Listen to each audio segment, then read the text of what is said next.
नमस्कार दोस्तों, मैं एडवोकेट जयदेव अवाना। आशा है कि आप अपने परिजनों प्रियजनों सहित स्वस्थ और कुशल मंगल होंगे। आज फिर से एक और उपयोगी कानूनी जानकारी देने के लिए मैं आपकी सेवा में प्रस्तुत हूं। तो सुनिए आज की विशेष जानकारी।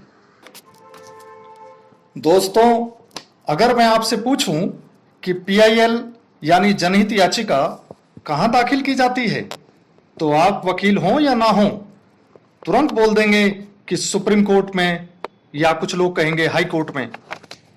तब यदि मैं कहूं कि बहुत सी बड़ी समस्याएं हमारे देश के समाज और सिस्टम में हैं, तो आप ही क्यों नहीं पीआईएल फाइल कर देते हो?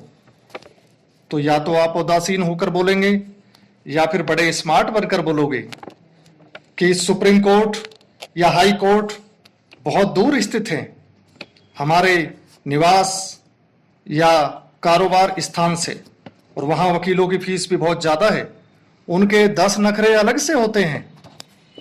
लेकिन यदि मैं कहूं आपसे कि पीआईएल तो आप अपने घर के या कारोबार के पास के ही जिला न्यायालय यानी डिस्ट्रिक्ट कोर्ट की सिविल जज की अदालत में भी दाखिल कर सकते हो, तो यकीन मानिए आप ही नहीं, अधिकांश वकील, विशेषकर युवा साथी वकील भी चौंक जाएंगे।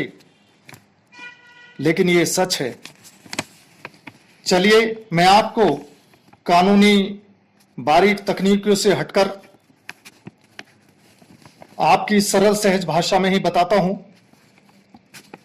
सिविल मामलों में अदालतों में जो प्रक्रिया पालन की जाती है वकीलों द्वारा, कोर्ट के स्टाफ द्वारा और मुकदमे के पक्षकारों द्वारा, वो एक कानून सिविल प्रोसीजर कोड 1908 यानी जिसे पॉपुलर नेम है उसका सीपीसी, तो सीपीसी से वो शासित होती है वो प्रक्रिया।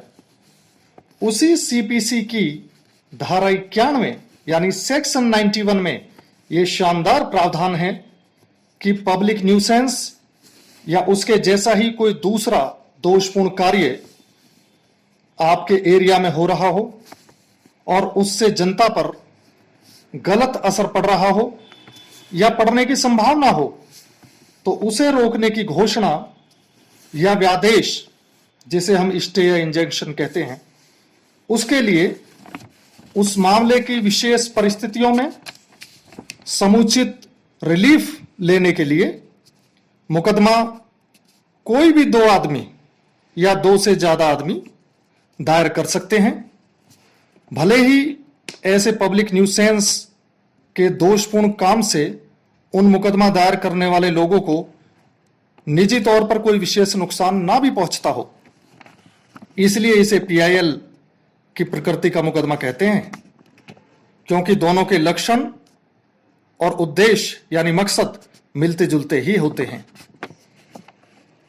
अच्छा, एक बात यह भी है, जरूरी बात है, कि ऐसे मुकदमे के साथ जो वाद पत्र होता है, प्लेंट दाखिल किया जाता है, उसके साथ साथ न्यायालय की इजाजत के लिए, ऐसे मुकदमे को चलाने के लिए इजाजत के लिए एक प्रार्थना पत्र भी न्यायालय में लगाना होता है। और क्योंकि न्यायालय की इजाजत से ही ऐसा मुकदमा आगे चल सकता है। दूसरी बात, जिस भी राज्य में ऐसा मुकदमा, या इसे यूं कहूं कि किसी भी राज्य के नंबर 1 सरकारी वकील यानी कि एडवोकेट जनरल, जिसे हिंदी में महाधिवक्ता कहते हैं, वो भी चाहें तो ऐसा मुकदमा न्यायालय में दायर कर सकते हैं। उनको न्यायालय की इजाजत की जरूरत नहीं होती है। अच्छा, आप कहेंगे कि ये पब्लिक न्यूसेंस क्या होता है? तो पब्लिक न्यूसेंस का साधारण अर्थ मैं आपको बताऊं, कानूनी तौर पर बताता हूं। आप आईपीसी जानते होंगे भली भांति, इंडियन पिनल कोड यानी भारतीय दंड संहिता 1860। उसकी धारा 268 सेक्शन 268 में पब्लिक न्यूसेंस का अर्थ बताया है। उसमें कहा है कि पब्लिक न्यूसेंस, जिसे हिंदी में लोक अपदूषण कहते हैं, वो एक ऐसा काम है या एक ऐसा कार्यलोप है जिसे अवैध ढंग से किया जाता है, यानी ऐसा हमारा कोई फर्ज है और उसे हम ना करके जानबूझकर नहीं करते तो उसे कार्यलोप कहते हैं। तो ऐसा कोई काम या ऐसा कोई अवैध ढंग से किया गया कार्यलोप जिससे आम जनता को या उस स्थान विशेष के आसपास यानी पड़ोस में रहने वाले लोगों को या संपत्ति के कब्जेदार लोगों को क्षति पहुंचे, हानि पहुंचे, खतरा पैदा हो, क्षोभ यानी गुस्से का भाव आए, या फिर उनका जो सार्वजनिक अधिकार है उसके इस्तेमाल में, यानी सार्वजनिक अधिकार का इस्तेमाल यानी जैसे सड़क पर चलना, पब्लिक रोड पर चलना, ये एक सार्वजनिक अधिकार है। तो उसके इस्तेमाल में उसे क्षति पहुंचे किसी व्यक्ति को, या उसे बाधा पहुंचे, खतरा हो या क्षोभ पैदा हो, ऐसे लोक अपदूषण के काम से या कर्तव्य लोप से, तो उसे पब्लिक न्यूसेंस कहते हैं। अच्छा, ये तो सिविल मामलों में पीआईएल की प्रकृति का मुकदमा हुआ, जिसे बोलचाल में हम पीआईएल कह देते हैं, डिस्ट्रिक्ट कोर्ट की पीआईएल। अब आप आए कि क्रिमिनल मामलों में तो तुरंत कार्रवाई करनी होती है, अर्जेंट प्रकृति के मामले होते हैं, बिल्कुल सही है। तो उसके लिए क्या प्रावधान है? उसके लिए बड़ा एक संक्षिप्त प्रक्रिया, एक समरी प्रोसीजर का, यानी एक शॉर्ट, मैं कहूं कि एक कम समय में की जाने वाली कार्रवाई का कानूनी प्रावधान है। और वो है, जैसे सिविल मामलों में सिविल प्रोसीजर कोड है सीपीसी, ऐसे ही क्रिमिनल मामलों में क्रिमिनल प्रोसीजर कोड यानी सीआरपीसी है 1973 की।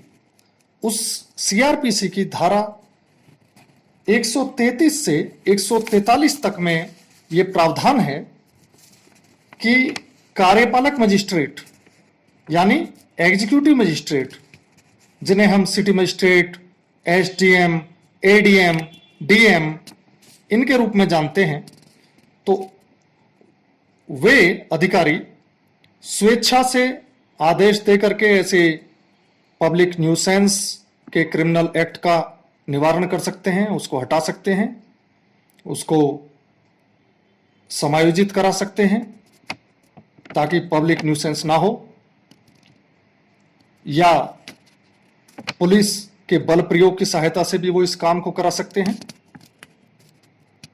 और यदि कोई व्यक्ति पीड़ित है ऐसे पब्लिक न्यूसेंस से, पड़ोस का व्यक्ति या सार्वजनिक मार्ग पर चलने वाले व्यक्ति जिसे कि पब्लिक न्यूसेंस से नुकसान होता है या उसकी संभावना होती है, तो वो भी इन अधिकारियों को प्रार्थना पत्र देकर के ऐसी लोक हितार्थ कार्रवाई को अमल में ला सकता है। तो आपको विधि जगत यानी कानूनी संसार की ये जानकारी कैसी लगी, कमेंट करके मुझे जरूर बताइए। और यदि अच्छी लगी हो, उपयोगी लगी हो, तो कृपया चैनल को लाइक और सब्सक्राइब तो करें ही, साथ ही अन्य लोगों को व्हाट्सएप आदि मार्फत फॉरवर्ड करें ताकि उनको भी ऐसी लोक हितैषी जानकारी मिल सके और वो उसका इस्तेमाल सच्चाई और अच्छाई के लिए कर सकें, अपनी भलाई के लिए कर सकें, समाज और देश की भलाई के लिए कर सकें। नमस्कार, जय हिंद, जय मानवता।